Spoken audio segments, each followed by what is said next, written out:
Hello, Dr. James Bogash, expert in health and longevity, and I've made it no secret that I am not a fan of the GLP-1 receptor agonists like Wegovy, semaglutide, Zepbound, tirzepatide, Mounjaro, that whole class. There are some very specific ways that these drugs can be potentially more helpful, but I find most of the patients that are on them are not doing the right things. And I'll cover that in just a minute. And again, I've been very vocal about this.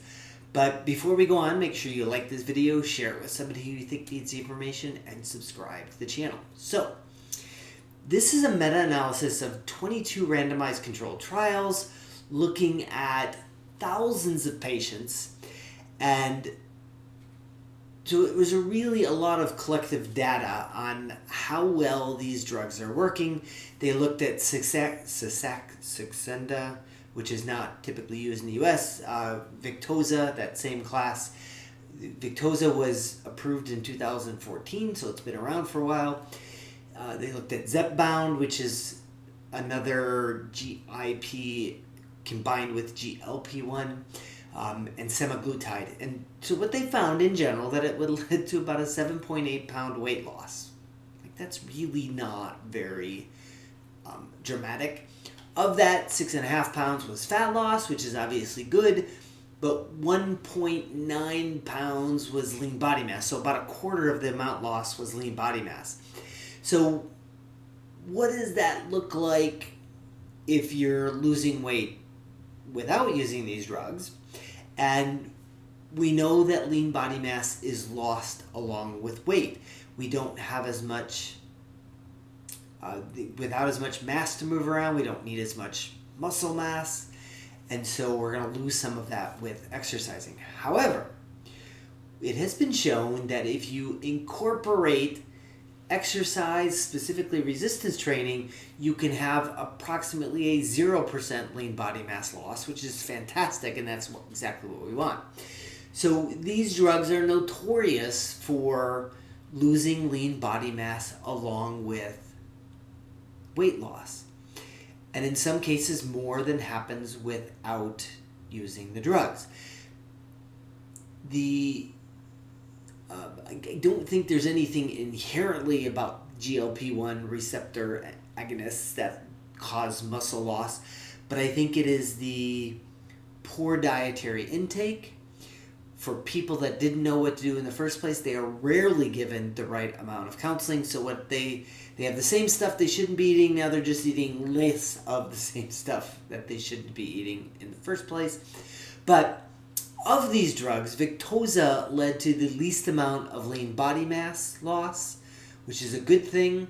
Victoza isn't really used that much, not compared to Zepbound, Mounjaro, semaglutide. Those led to the most lean body loss, which is not a good thing.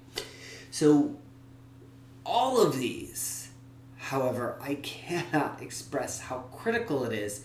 If you're going to go on these drugs, you need to have a conversation, or your doctor needs to have a conversation about how absolutely critical weight-bearing resistance training is. Without it, it's going to be devastating on the other side of this. No argument, no discussion, period. If you lose too much lean body mass, you're going to have a problem when you go off of these drugs, and sure enough, we see that. The other thing is, like, there's a lot of conversation about taking more protein, but that's pointless if you're not also exercising along with that. And the third thing is making sure that there is an exit plan.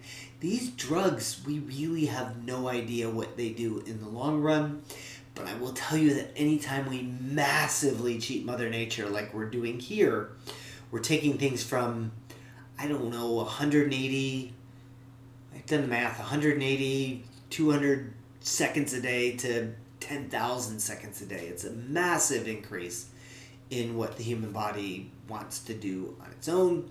There's always going to be a price to be paid for that. So the idea is not to be on these drugs forever, although I think that's what most people think, and they're just happy about the weight loss. They don't care what compartment it comes from, and they think everything's going to be fine and dandy in the long run. So So again, just the take-home message is some of these drugs are lead to less lean body mass. That would obviously be preferred versus the drugs like semaglutide that everybody's using that leads to more lean body mass, which is not a good thing. As always, I will post a link to this particular study in the description. Make sure you like this video, share it with somebody you think needs information, and subscribe to the channel.